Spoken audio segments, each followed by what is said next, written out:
Hello friend, स्वागत है आपके अपने यूट्यूब चैनल आद्या स्टडी एकेडमी में। ये हमारी सीटेट फरवरी जो 2026 में एग्ज़ाम होने वाला है उसकी मैराथन क्लासेस चल रही हैं। आज की हमारी मैराथन क्लास 10 है। सारे क्वेश्चन जो कराए जा रहे हैं सारे एनसीईआरटी बेस्ड क्वेश्चन कराए जा रहे हैं। वैसे तो आपके सिलेबस में यही मेंशन है कि 6 to 8 साइंस की एनसीईआरटी आएगी, पर अगर क्वेश्चन के लेवल को देखा जाए, पीवाईक्यू क्वेश्चन आप 2024 का ही प्रश्न उठा के देखिए तो आपको 6 से लेके 10th तक का लेवल प्रश्नों का देखने को मिलेगा। तो यहाँ पे जो हम प्रश्नों की प्रैक्टिस कर रहे हैं सारे 10th लेवल तक ही प्रश्नों की प्रैक्टिस कर रहे हैं, ताकि अगर आपकी शिफ्ट में आपके एग्जाम में क्वेश्चन थोड़ा टफ भी आता है तो आप उसको इजीली अटेम्प्ट कर पाइए। ठीक है, सारे क्वेश्चन आपके एनसीईआरटी बेस्ड हैं, क्योंकि अगर आप सीटेट एग्जाम में आप पेपर उठा के देखिए ना तो आपको पता लगेगा कि एनसीईआरटी से ही सारे प्रश्न पूछे जा रहे हैं। कुछ प्रश्न तो आपको एज इट इज एनसीईआरटी से ही उठा के स्टेटमेंट ही उठा के पूछ लिया जाता है। ठीक है, वो बूझो पहेली वाली कहानी, ऐसे प्रश्न ही पूछ लिए जाते हैं। तो कुछ यहाँ पे 10 तो मैराथन क्लासेस अपलोड की जा चुकी हैं, उसके अलावा कुछ प्रैक्टिस सेट और कुछ पीवाईक्यू क्वेश्चन की क्लासेस अपलोड की जा चुकी हैं, जिसमें 2011 से लेकर 2022 तक जो भी इंपॉर्टेंट प्रश्न आपके आ चुके हैं उनकी प्रैक्टिस कराई गई है। और 2 क्लासेस आपकी 2024 में जो साइंस के प्रश्न आए थे उनकी प्रैक्टिस कराई गई है। तो अभी तक लगभग 12 से 13-14 क्लासेस अपलोड की जा चुकी हैं। ये एमसीक्यू की क्लासेस है, सिर्फ क्वेश्चन वाली क्लासेस हैं। थ्योरी की क्लासेस की अलग प्लेलिस्ट बनाई गई है और ये जो क्वेश्चन वाली क्लासेस हैं इनकी अलग प्लेलिस्ट बनाई गई है। तो आप दोनों प्लेलिस्ट को जरूर देख के ही एग्जाम में जाइएगा। ठीक है, अगर आप इतना भी एक बार जस्ट देख ही लेते हैं, ठीक है, बैठे बैठे अगर आप इतना देख भी लेते हैं तो आपका एग्जाम डेफिनेटली बहुत अच्छा जाने वाला है। तो चलिए स्टार्ट करते हैं आज के सेशन को। देखते हैं हमारा पहला प्रश्न क्या है। पहला प्रश्न है, विद्यार्थियों को प्रतिदिन लगभग 2200 से 2500 किलो कैलोरी की आवश्यकता होती है एवं अधिकांश कैलोरी कार्बोहाइड्रेट से प्राप्त होती है। इसकी पूर्ति के लिए उसे प्रतिदिन खाना चाहिए 500 ग्राम गेहूँ, 250 ग्राम चावल, 320 ग्राम अनाज, अनाज में क्या आ जाएगा, चावल, गेहूँ आदि, 200 ग्राम आलू। क्या खाना चाहिए? ठीक है, ये बोला है कि विद्यार्थियों को प्रतिदिन 2200 से 2500 ग्राम किलो कैलोरी की आवश्यकता है। ठीक है, और अधिकांश किलो कैलोरी प्राप्त भी किससे होती है, कार्बोहाइड्रेट से। तो क्या खाना, कितना अमाउंट में उसको ये अनाज लेना चाहिए। तो यहाँ पे आंसर हो जाएगा 320 ग्राम अनाज, यानी चावल, गेहूं आदि। ठीक है, अब 320 ग्राम ये कैसे हुआ, चलो इसको पहले सब एक्सप्लेन करके देखते हैं, डिटेल में देखते हैं। तो देखिए, कार्बोहाइड्रेट की पूर्ति के लिए हमको पर डे संतुलित आहार करना पड़ेगा। क्या? संतुलित आहार, ऐसा आहार खाना पड़ेगा जिसमें हमको किलो कैलोरी की ऊर्जा क्या हो, मिल जाए। ठीक है, 2200 से 2500 किलो कैलोरी ऊर्जा हमको मिल जाए। ठीक है, अब इसमें 320 ग्राम अनाज यानी चावल गेहूं की बात क्यों की गई, क्योंकि अगर हम 320 ग्राम अनाज खाते हैं ना, अनाज में क्या है, चावल और गेहूं, तो हमको आवश्यक ऊर्जा जितना होती है उसकी पर्याप्त मात्रा हमको मिल जाएगी। ठीक है, पर अगर हम बात करें कि 500 ग्राम गेहूं खा लें तो 500 ग्राम सिर्फ गेहूं बस से काम थोड़ी ना बनेगा। या 250 ग्राम हम चावल खा लें तो क्या चावल बस हमको संतुलित आहार बनाएगा? ठीक है, क्या चावल बस से हमको पूरा एक बैलेंस डाइट मिलेगी? नहीं मिलेगी। और 200 ग्राम आलू से तो इतनी किलो कैलोरी ही नहीं मिलती है। ठीक है, अगर 200 ग्राम आलू खा रहे हैं तो इतनी किलो कैलोरी ही हमको नहीं मिलेगी। इसीलिए इसका परफेक्ट आंसर क्या हो जाएगा, 320 ग्राम अनाज, जिसमें चावल भी है, गेहूं भी है, यानी एक संतुलित आहार उसमें है, बैलेंस डाइट है, जिससे कि हमको पर्याप्त मात्रा में कार्बोहाइड्रेट या फिर एनर्जी किलो कैलोरी जो होती है वो हमको मिल जाएगी। ठीक है, तो इसका आंसर क्या हो जाएगा, ऑप्शन नंबर 3 हो जाएगा। अगला प्रश्न है, पर्वतारोही अपने साथ ऑक्सीजन का सिलेंडर क्यों ले जाते हैं? अधिक ऊंचाई पर वायु नहीं होती है। अधिक ऊंचाई पर उपलब्ध वायु की मात्रा भूतल पर उपलब्ध मात्रा से कम होती है। अधिक ऊंचाई पर वायु का ताप भूतल के ताप से अधिक होता है। पर्वत पर वायु दाब भूतल के अपेक्षा अधिक होता है। पर्वतारोही जो होते हैं वह अपने साथ ऑक्सीजन का सिलेंडर क्यों लेके जाते हैं? ठीक है, तो यहाँ पे आंसर क्या हो जाएगा, आंसर हो जाएगा अधिक ऊंचाई पर उपलब्ध वायु की मात्रा भूतल पर उपलब्ध वायु की मात्रा से कम होती है। देखिए, एक सबसे पहले इसका ऑप्शन एलिमिनेट करिए। क्या अधिक ऊंचाई पर वायु ही नहीं होती है? वायु की मात्रा कम हो सकती है पर वायु होगी, है ना। मात्रा भले कम हो पर वायु उपलब्ध तो होगी। अधिक ऊंचाई पर वायु का ताप भूतल के ताप से अधिक होता है, तो क्या ये करेक्ट है? पर्वत पर वायु दाब भूतल की अपेक्षा अधिक होगा, तो नहीं, ये भी गलत है। क्यों? क्योंकि अगर दाब की बात करें तो ऊंचाई बढ़ने के साथ साथ दाब क्या होता है, घटता जाता है। यही तो मेन रीजन है ऑक्सीजन सिलेंडर ले जाने का। क्या है, जब भी ऊंचाई बढ़ेगी, ऊंचाई बढ़ने से क्या होता है, वायु दाब कम हो जाता है, वायु दाब कम हो जाएगा। ठीक है। अब जब वायु दाब कम होगा तो वायु में ऑक्सीजन का लेवल भी कम हो जाता है, O2 की मात्रा भी क्या होती है, कम हो जाती है। अब O2 कम होने से क्या होता है, सांस लेने में कठिनाई होती है। क्या होता है, सांस लेने में कठिनाई होती है।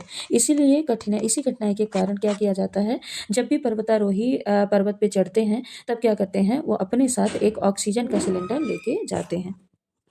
अब यहाँ पे एक टर्म आया वायु दाब से रिलेटेड कि क्या होता है, वायु दाब कम हो जाता है। तो वायु दाब कम होने से मान लेते हैं 3 प्लेसेस हम बनाते हैं। ठीक है, ये है जल वाला प्लेस। ठीक है, यहाँ पे ये समुद्र है। ठीक है, समुद्र, ये स्थल है, इसको लिखेंगे ए, इसको लिखेंगे बी, और ये क्या है, पठार है, इसको लिखेंगे सी। ठीक है, तो बताइए ये क्या है, वायुमंडल की परतें, 1 परत, 2 परत, 3 परत, 4 परत। ठीक है, यहाँ पे कर देते हैं 5 परत, 6 परत, ये क्या है, वायुमंडलीय की परतें हो गई। तो देखिए अगर यहाँ पे कोई व्यक्ति खड़ा है तो उसके पास 1 2 3 4 5 6 7 परत है, यानी उस पे जब 7 परत का उस पे क्या लग रहा, दबाव लग रहा। तो सबसे ज़्यादा प्रेशर कहाँ पे होगा, सबसे अधिक प्रेशर होगा समुद्री वाले स्थान पे। दूसरा आ जाते हैं बी यानी स्थल पे। अब स्थल पे देखिए यहाँ पे क्या था, 1 2 परतें ज़्यादा थी, अब यहाँ पे देखिए 1 2 3 4 5 6 ही परत लग रही। तो यानी बी यानी स्थल वाली जगह पे यहाँ पे प्रेशर क्या हो जाएगा, इससे कम हो जाएगा। ए से प्रेशर कम हो जाएगा कहाँ पे, बी पे। अब सी पे देखिए, सी पे तो 1 2 3 ही परत बची वायुमंडल की, तो यहाँ पे प्रेशर और कम लगेगा। तो सबसे कम प्रेशर कहाँ पे लगेगा, सी पे लगेगा। तो इससे हमको क्या समझ में आया, इससे हमको ये समझ में आया कि ऊंचाई बढ़ने के साथ साथ, जब ऊंचाई बढ़ती है तो ऊंचाई बढ़ने के साथ साथ जो दाब है, दाब क्या होता है, कम होने लगता है। ठीक है, ऊंचाई बढ़ती है तो दाब कम होने लगता है। ठीक, अगला प्रश्न है, जब लोलक वाली घड़ियां प्रचलित नहीं हुई थीं, तब संसार के विभिन्न भागों में समय मापन के लिए बहुत सी युक्तियों का प्रयोग होता था। निम्नलिखित में से ऐसी कौन सी युक्ति समय मापन के लिए प्रयुक्त होती थी, धूप घड़ी, फर्श घड़ी, चाल घड़ी, या इनमें से कोई नहीं। ये बोला कि जब ये पेंडुलम घड़ी, जो लोलक वाली घड़ी होती है, जब इनका चलन ही नहीं था, तब भी संसार में समय तो देखते थे कितना समय हुआ है। तो उस टाइम पे कौन सी युक्तियों का प्रयोग होता था, किसके प्रयोग से हम समय का मापन, समय समय ज्ञात करते थे कि कितने बजे हैं। तो आंसर क्या हो जाएगा, आंसर हो जाएगा धूप घड़ी। धूप घड़ी। अब एक एक चीज को देखते हैं, धूप घड़ी क्या होती है, फर्श घड़ी क्या होती है, चाल घड़ी क्या होती है। तो पहला है, देखते हैं धूप घड़ी। धूप घड़ी क्या होती है, ये सूर्य की छाया से इसमें समय बताते हैं। किससे, सूर्य की छाया से इसमें समय बताया जाता है। पहले भी अगर देखिए, जो पहले ज़माने के लोग जो होते थे, वो देख धूप की ही सूरज की दिशा देख के वो बता देते थे कि अब कितने बजने वाले हैं, ये कितने बजे हैं। या धूप से बता देते थे, परछाई से बता देते थे, परछाई से भी बताते थे ना कि इस दिशा में परछाई बन रही है, मतलब ये पहर लग गया, इतने बज गए हैं, 12 बज गए या 2 बज गए या 1 बज गए हैं। तो परछाई से, धूप से अंदाजा लगा के समय ज्ञात करते थे। ठीक है, अब जो धूप घड़ी घड़ी है तो ये धूप में ही काम करेगी। कहाँ काम करती है, धूप में काम करती है। ये रात के समय या फिर जब बादल वाला दिन होता है तो उस टाइम पे ये काम नहीं करती है। ठीक है, सिर्फ और सिर्फ धूप में काम करती है। दूसरा आ गया चाल घड़ी। चाल घड़ी। अब चाल घड़ी क्या होती है, तो यह एक प्रकार की यांत्रिक घड़ी है। कैसी घड़ी है, यांत्रिक घड़ी है। इसमें चाबी लगाया जाता है। इसमें, 1 मिनट, इसमें क्या किया जाता है, चाबी भर के या चाबी देकर या फिर चाबी को घुमाकर इसको क्या किया जाता था, चाबी देकर इसको चलाया जाता था। ठीक है, और इसकी जो सुई होती थी, चाल घड़ी की जो सुई होती थी, सुई एक फिक्स क्या करते हैं, गति से या फिक्स चाल से ये क्या करती थी, परमानेंट चलती रहती थी। ठीक है, तो इसकी सुई फिक्स चाल से चलती चलती रहती थी। ठीक है, तो ये क्या हो गई, ये हो गई चाल घड़ी। एक घड़ी और बची है जिसको बोलते हैं फर्श घड़ी। अब फर्श घड़ी क्या होती है, तो तीसरा है फर्श घड़ी।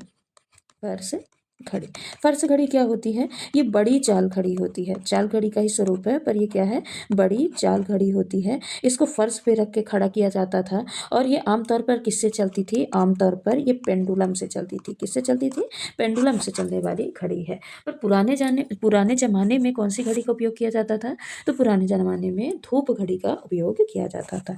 ठीक है, अगला प्रश्न है, जब हम एक बर्तन में चीनी को गर्म करते हैं तो वह ताप जिस पर चीनी पिघल जाती है, क्या होती है, पिघल जाती है, कहलाता है क्वथनांक, बाष्पन, गलनांक या फिर ऊर्ध्वपातन।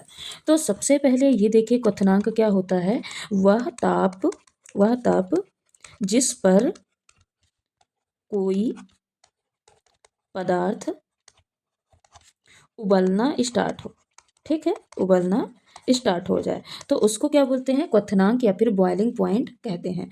बाष्पन क्या होता है, जो बाष्पीकरण प्रोसेस होती है ना, यानी द्रव का गैस के रूप में या भाप के रूप में बदलना, ये क्या कहलाता है, बाष्पन कहलाता है। गलनांक क्या होता है, वह ताप जिस पर कोई जो पदार्थ है, कोई वस्तु है, क्या हो, पिघलना चालू हो, ठीक है, कोई वस्तु पिघलना पिघलना स्टार्ट हो जाए तो उसको क्या बोलते हैं, गलनांक बोलते हैं। ऊर्ध्वपातन क्या होता है, ऊर्ध्वपातन होता है ठोस से सीधे किसमें परिवर्तित होना, गैस में परिवर्तित होना, क्या कहलाता है, ऊर्ध्वपातन या फिर सब्लिमेशन बोला जाता है। जैसे जो किसकी गोली, नेफ्थलीन बॉल्स जो होती हैं, ठीक है, या फिर कपूर है, कपूर देखिए ये गैस सॉलिड स्टेट में होता है, सॉलिड से लिक्विड में नहीं आता, सॉलिड से धीरे धीरे उड़ जाता है गैस के रूप में। तो ठोस से सीधे गैस के रूप में परिवर्तन किसी पदार्थ का क्या कहलाता है, ऊर्ध्वपातन या फिर सब्लिमेशन कहलाता है। अब बात आई इसके आंसर की, तो इसके आंसर से इससे आपके जो डिटेल हमने पढ़ा इससे पता चल गया होगा कि कोई चीज़ पिघल जाती है। तो यहाँ हमने पढ़ा कि गलनांक क्या होता है, वह ताप जिस पर कोई चीज़ पिघलना स्टार्ट हो जाती है, क्या कहलाता है, मेल्टिंग पॉइंट या फिर गलनांक कहलाता है। तो इसका आंसर क्या हो जाएगा, आंसर हो जाएगा ऑप्शन नंबर 3। अगला प्रश्न है, बाष्पोत्सर्जन पौधे के लिए लाभदायक होता है क्योंकि इससे क्या होता है, रसारोहण में मदद मिलती है, खनिज पदार्थों तथा जल का अवशोषण होता है, पौधों को तापक्रम बनाए रखने में सहायता मिलती है, या फिर उपरोक्त सभी। तो बाष्पोत्सर्जन से सारे लाभ होते हैं, एक तो रसारोहण में मदद मिलती है, दूसरा खनिज पदार्थ और जल का अवशोषण होता है, तीसरा क्या है, पदार्थों का तापक्रम भी यानी टेम्परेचर भी मेंटेन रहता है। तो ये तीनों लाभ हैं किसके, बाष्पोत्सर्जन के, वेपराइजेशन प्रोसेस के। तो आंसर क्या हो जाएगा, आंसर हो जाएगा ऑप्शन नंबर 4, उपरोक्त सभी। अगला प्रश्न है, प्रयोगशाला में अम्ल से जलने पर अधिक पानी से धोना चाहिए तथा वैसलीन लगाने से पूर्व निम्नलिखित में से कौन सा प्राथमिक उपचार करना चाहिए। पहला ऑप्शन है 1% एसिटिक अम्ल या नींबू के रस से धोना चाहिए, दूसरा है साधारण नमक लगाना है, तीसरा है सोडियम बाइकार्बोनेट घोल से एवं पुनः पानी से धोना है, चौथा है सिल्वर नाइट्रेट से साफ करना है। बताइए, अगर आप प्रयोगशाला में अम्ल से जल गए हैं, एसिड से जल गए हैं, तब आपको एक तो पहले क्या करना है, पानी से धोना है, फिर वैसलीन लगाना है, पर वैसलीन लगाने से पहले हमको और एक क्या उपचार करना चाहिए। तो देखिए, एक तो खुद ही अम्ल से जले हैं, तो फिर क्या करेंगे, फिर से एसिटिक अम्ल या फिर नींबू डाल देंगे तो और नहीं जल जाएगा। तो पहला ऑप्शन तो क्या हो गया, गलत। ठीक है, अब आ जाते हैं दूसरे ऑप्शन पे। दूसरा ऑप्शन क्या है, साधारण नमक लगाना चाहिए, यानी जले पे नमक छिड़क दोगे, ये भी नहीं होगा। ठीक है, तीसरा ऑप्शन है सोडियम बाइकार्बोनेट घोल से धुलना है, फिर उसके बाद फिर पानी से धोना है। चलिए इसको एक बार देखते हैं, ये हमको ऑप्शन क्या लग रहा, करेक्ट लग रहा। ठीक है, तो अगर आप क्या है, एक कोई प्रयोगशाला में, लेबोरेटरी में आप एसिड से जल गए हैं, तो सबसे पहले आपको क्या करना है, अधिक से अधिक पानी से धुलना है। ठीक है, फिर वैसलीन लगाना है, पर वैसलीन लगाने से पहले हमको जो जहाँ पे एसिड से हम जले हैं, तो वहाँ पे कैसा वातावरण होगा, वहाँ पे अम्लीय वातावरण होगा। ठीक है, अब इस वातावरण को हमको कैसा करना है, इस वातावरण को हमको उदासीन करना है। उदासीन करने के लिए हमको किसकी ज़रूरत है, बेस यानी क्षार की ज़रूरत है। ठीक है, तो इसके लिए क्या करेंगे, सोडियम बाइकार्बोनेट घोल, सोडियम बाइकार्बोनेट को और क्या कहते हैं, इसको बोलते हैं बेकिंग सोडा। क्या बोला जाता है, बेकिंग सोडा। तो क्या करेंगे, बेकिंग सोडा में भी ना इसका वीक सॉल्यूशन लेंगे। क्या लेंगे, वीक सॉल्यूशन, स्ट्रॉन्ग सॉल्यूशन नहीं लेंगे, वीक सॉल्यूशन लेंगे, कमजोर विलयन लेंगे, उसको लेंगे, उस घोल से धोएंगे, उसके बाद फिर से पानी से धोएंगे, तब जाके वहाँ पे वैसलीन का उपयोग करेंगे। क्यों, क्योंकि देखिए जले किससे हैं, एसिड से जले हैं, तब वहाँ पे कैसा वातावरण था, अम्लीय वातावरण था। अब हम सोडियम बाइकार्बोनेट का घोल डालेंगे, तो सोडियम बाइकार्बोनेट क्या है, एक बेस है, क्षार है, जिससे ये क्या करेगा, उदासीनीकरण करेगा। क्या करेगा, उदासीनीकरण करेगा, यानी न्यूट्रलाइजेशन का माहौल बनाएगा। और ये क्या करता है, अम्ल के प्रभाव को कम कर देता है, अम्ल के प्रभाव को क्या कर देता है, कम कर देता है। ठीक है, तो ये क्या हो जाएगा, इसका आंसर हो जाएगा। ठीक, अगला प्रश्न है, रमा ने अपनी माँ को अनाज रखे लोहे के ड्रम में नीम की सूखी पत्तियां रखते देखा। रमा के द्वारा कारण पूछने पर उसकी माँ ने क्या उत्तर दिया? इन्हें डालने पर चूहे अनाज नहीं खाते हैं, इन्हें डालने पर अनाज सूखता नहीं है, इन्हें डालने पर पीड़कों एवं सूक्ष्म जीवों से गेहूं सुरक्षित रहते हैं, उपरोक्त सभी। ठीक है, तो ये देखिए, ये आपका एनसीईआरटी से एज इट इज स्टेटमेंट ये उठा लिया गया है। ये एनसीईआरटी में आपका दिया है कि रमा ने अपनी माँ को अनाज रखे लोहे के ड्रम में नीम की सूखी पत्तियां डालते यानी रखते देखा। रमा के द्वारा कारण पूछने पर उनकी माँ ने क्या उत्तर दिया? तो यहाँ पे आंसर क्या हो जाएगा? रमा की माँ ने उत्तर दिया यानी आंसर दिया, जवाब दिया कि सूखी पत्तियां, नीम की सूखी पत्तियां डालने पे जो कीड़े मकोड़े हैं, पीड़कों हैं एवं जो सूक्ष्म जीव हैं, ये गेहूं को क्या करते हैं? खाते नहीं हैं, और गेहूं क्या रहता है? सुरक्षित रहता है। अब ऐसा क्यों? क्योंकि जो नीम की पत्तियां होती हैं ना, वो कैसे, उनमें कैसा गुण पाया जाता है? उनमें कीटाणुनाशक का गुण पाया जाता है। कीटाणुनाशक का गुण उनमें पाया जाता है। ठीक है, जिससे क्या है, जितने भी छोटे मोटे कीड़े मकोड़े हैं, घुन है ना, ये क्या करते हैं? घुन को, कीड़े मकोड़ों को दूर भगाते हैं, और जो गेहूं, जो भी अनाज है, तो उसको सड़ने से और या फिर खराब होने से बचाते हैं। ठीक है, और यह क्या है? ये नीम की पत्ती है ना, ये एक प्रकार का प्राकृतिक संरक्षक है। कैसा है? प्राकृतिक संरक्षक या प्रिजर्वर होता है। ठीक है, अगला प्रश्न है, वायुयान में बैठे यात्री के फाउंटेन पेन से स्याही रिस जाती है क्योंकि आकाश में वायुमंडलीय दाब कम होता है, वायुमंडलीय दाब अधिक होता है, पेन में तरल का घनत्व कम है, या फिर 2 और 3 दोनों। क्या हो जाएगा आंसर? तो देखिए, सबसे पहले ये देखते हैं कि वायुयान में बैठे यात्री के फाउंटेन पेन से स्याही रिसती क्यों है? क्यों रिसती है? तो देखिए, जैसे ही ऊंचाई पे जाएंगे, ये वाला कॉन्सेप्ट हम पढ़े हैं, ऊंचाई बढ़ने पे जो दाब होता है, दाब क्या होता है? वायुमंडलीय दाब, एटमॉस्फेरिक प्रेशर, वो क्या होता है? कम होने लगता है। तो जिससे क्या होगा, जो पेन है, पेन के अंदर का दाब क्या हो जाएगा? ज़्यादा। ठीक है, पेन के अंदर का जो दाब है, वो हो जाएगा वो दाब ज़्यादा। और जो एटमॉस्फेरिक प्रेशर है, वायुमंडलीय दाब है, वायुमंडलीय दाब क्या हो जाएगा? कम हो जाएगा। जिससे दबाव में अंतर के कारण, अब इनके प्रेशर में डिफरेंस के कारण क्या होगा, जो स्याही है वो अंदर से बाहर की ओर आना चाहेगी। कोई भी चीज़ है वो ज़्यादा दाब से कम दाब की ओर आना चाहेगी। तो पेन के अंदर का दाब हो गया ज़्यादा और एटमॉस्फेरिक प्रेशर हो गया कम, जिसकी वजह से क्या हुआ है? स्याही दबाव में अंतर के कारण वो अंदर से, पेन के अंदर से बाहर आ जाती है। यही कारण है कि जो वायुयान में यानी आकाश में जो यात्री बैठे हैं, उनके फाउंटेन पेन से स्याही रिस जाती है। ठीक है, तो आकाश में क्या होता है? वायुमंडलीय दाब कम होता है, जिसकी वजह से जो स्याही है, फाउंटेन पेन की स्याही है, वो रिस जाती है। ठीक, अगला प्रश्न है, हेलीकॉप्टर में 2 पंखे लगे होते हैं क्योंकि कोणीय संवेग संरक्षित रहता है, जड़त्व आघूर्ण परिवर्तन होता है, गतिज ऊर्जा बनाए रखता है, इसके भार को संतुलित करता है। हेलीकॉप्टर में 2 पंखे क्यों लगे रहते हैं? अब इन पंखों को क्या बोलते हैं? जो 2 पंखे लगे होते हैं ना, इनको बोला जाता है रोटर। क्या बोला जाता है? रोटर। तो इसमें जो मेन पंखा होता है ना, जो मेन रोटर होता है, मेन रोटर क्या करता है? ये हेलीकॉप्टर को ऊपर उठाने का काम करता है। क्या करता है? हेलीकॉप्टर को ऊपर उठाने का काम करता है। अब जो मेन रोटर मान लीजिए इस दिशा में घूम रहा है, तो इसके घूमने के विपरीत दिशा में, मेन रोटर इस दिशा में घूम रहा है, तो इसके विपरीत दिशा में, इस दिशा में क्या होता है? टॉर्क उत्पन्न होता है। टॉर्क मतलब क्या समझते हैं? क्या समझते हैं? घुमाव। क्या होता है? घुमाव। तो इसके विपरीत दिशा में क्या होता है? घुमाव उत्पन्न होता है। ये क्या है? मेन पंखे की बात हो गई। दूसरा पंखा जिसको बोलते हैं टेल रोटर, टेल रोटर, ये 2 पीछे की तरफ जो पीछे पंखा लगा रहता है उसकी बात है। तो ये क्या करता है? जो मेन रोटर है ना, इसके घुमाव को संतुलित करता है। तो ये क्या करता है? घुमाव को बैलेंस करने का काम करता है। ठीक है, क्या करता है?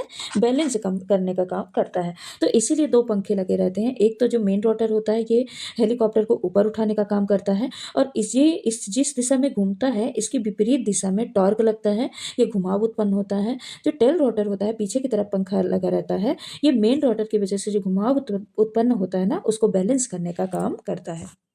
यानी कुल मिला के क्या है? कुल मिला के इनका कोणीय संवेग जो होता है, वो क्या रहता है? संरक्षित रहता है। ठीक है, अब नाम आया कोणीय संवेग का, तो कोणीय संवेग क्या होता है, जड़त्व आघूर्ण क्या होता है, इनको हम देखते हैं। ठीक है, आंसर तो हो गया ऑप्शन नंबर फर्स्ट, कोणीय संवेग संरक्षित रहता है। अब हम देखते हैं कोणीय संवेग क्या होता है। कोणीय संवेग। तो जो कोणीय संवेग है, एंगुलर मोमेंटम है, ये घूर्णन गति से संबंधित होता है। घूर्णन गति से संबंधित क्या होती है, एक राशि होती है और ये घूर्णन की मात्रा को बताती है। कोई वस्तु है ना, तो उसके घूर्णन की मात्रा को बताने का काम क्या कौन करता है, कोणीय संवेग करता है। और कोणीय संवेग को एल से डिनोट करते हैं। ये क्या होता है, ये जड़त्व आघूर्ण और किसके, कोणीय वेग का गुणनफल होता है। ठीक है, कोणीय वेग का क्या होता है, गुणनफल होता है। इसीलिए इसको क्या लिखते हैं, L equal to I W, I omega. I क्या होता है, जड़त्व आघूर्ण होता है और ओमेगा क्या होता है, कोणीय वेग होता है। दूसरा आ जाते हैं जड़त्व आघूर्ण क्या होता है, जड़त्व आघूर्ण भी आया तो इसको भी देख लेते हैं। जड़त्व आघूर्ण, जड़त्व आघूर्ण क्या होता है, तो ये क्या करता है, घूर्णन में परिवर्तन का विरोध करने की प्रवृत्ति है। जो परिवर्तन हो रहा है घूर्णन में ना, उसको क्या करता है, विरोध करता है। विरोध किसका करता है, घूर्णन में परिवर्तन किसका विरोध करता है, घूर्णन में जो परिवर्तन होता है उसका विरोध करने का काम करता है। ये द्रव्यमान और घूर्णन अक्ष की जो दूरी होती है उस पर डिपेंड करता है। इसे घूर्णन का जड़त्व कहा जाता है। इसको क्या कहा जाता है, घूर्णन का जड़त्व इसको कहा जाता है। इसका फॉर्मूला क्या होगा, जड़त्व आघूर्ण को आई से डिनोट करते हैं तो इसको क्या फॉर्मूला क्या होगा, एम आर। आर क्या है, जो टॉर्क है यानी घूर्णन का जो विरोध करता है। ठीक है, और एम क्या है, द्रव्यमान है, और आई क्या है, जड़त्व आघूर्ण है। बाकी गतिज ऊर्जा पता ही है, काइनेटिक एनर्जी इक्वल टू क्या होता है, 1/2 mv²। ये गतिज ऊर्जा है। ठीक है, और बाकी इस क्वेश्चन का आंसर क्या था, इस क्वेश्चन का आंसर था ऑप्शन नंबर फर्स्ट, कोणीय संवेग संरक्षित रखता है। अगला प्रश्न है, सोयाबीन में सबसे अधिक होता है खनिज, प्रोटीन, वसा या फिर विटामिन। हमको पता है जो सोयाबीन होता है वो प्रोटीन का सबसे समृद्ध सोर्स होता है, सबसे अच्छा सोर्स माना जाता है। तो सोयाबीन में सबसे अधिक क्या होता है, प्रोटीन पाया जाता है। अगला प्रश्न है, कार्बोहाइड्रेट पॉलीहाइड्रोक्सी एल्डिहाइड एवं कीटोन के बने होते हैं। कार्बोहाइड्रेट किसके बने होते हैं, पॉलीहाइड्रोक्सी एल्डिहाइड और कीटोन के बने होते हैं, जो कि कार्बन, हाइड्रोजन एवं ऑक्सीजन से बने होते हैं। अब कार्बन, हाइड्रोजन और ऑक्सीजन का अनुपात कितना होता है, 1:2:1, 2:2:1, 1:2:2, 1:1:2। कार्बन हाइड्रोजन का कुल मिला के आपको सिर्फ ये बताना है कि कार्बोहाइड्रेट ये कार्बन, हाइड्रोजन, ऑक्सीजन के अनुपात से बने होते हैं। अब 21 अनुपात से बने होते हैं तो आंसर क्या हो जाएगा, 1:2:1, 1 अनुपात में कार्बन, 2 अनुपात में हाइड्रोजन और 1 अनुपात में क्या होता है, ऑक्सीजन होता है। ठीक है, अगला प्रश्न है, प्रोटीन मानव शरीर में निम्न एंजाइम की उपस्थिति में अमीनो अम्ल में अपघटित होते हैं, जाइमेज, फाइलेस, पेप्सिन या फिर इन्वर्टेज यहाँ पे होना चाहिए। ठीक है, क्या होगा, इन्वर्टेज। ठीक, तो यहाँ पे बताइए, प्रोटीन मानव शरीर में निम्न एंजाइम की उपस्थिति में अमीनो अम्ल में अपघटित होते हैं। कुल मिला के ये पूछा है कि जो प्रोटीन टूट के अमीनो एसिड में परिवर्तित होते हैं, अमीनो एसिड में जो परिवर्तित होते हैं, कौन से एंजाइम की मदद से होते हैं। तो देखिए यहाँ पे स्टमक में, कहाँ पे, स्टमक में या आमाशय में क्या पाया जाता है, पेप्सिन एंजाइम पाया जाता है। कौन सा एंजाइम, पेप्सिन एंजाइम। पेप्सिन को भी कौन सक्रिय करता है, आमाशय में HCl पाया जाता है, हाइड्रोक्लोरिक एसिड।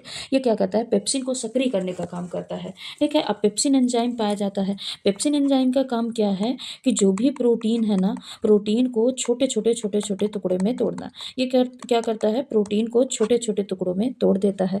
फिर उसके बाद एक एंजाइम आता है जिसको बोलते हैं ट्रिप्सिन, ट्रिप्सिन या फिर क्या बोलेंगे, पेप्टिडेज। क्या है, पेप्टिडेज एंजाइम। ये कहाँ पे होते हैं, तो ये होते हैं स्मॉल इंटेस्टाइन यानी छोटी आंत में होते हैं।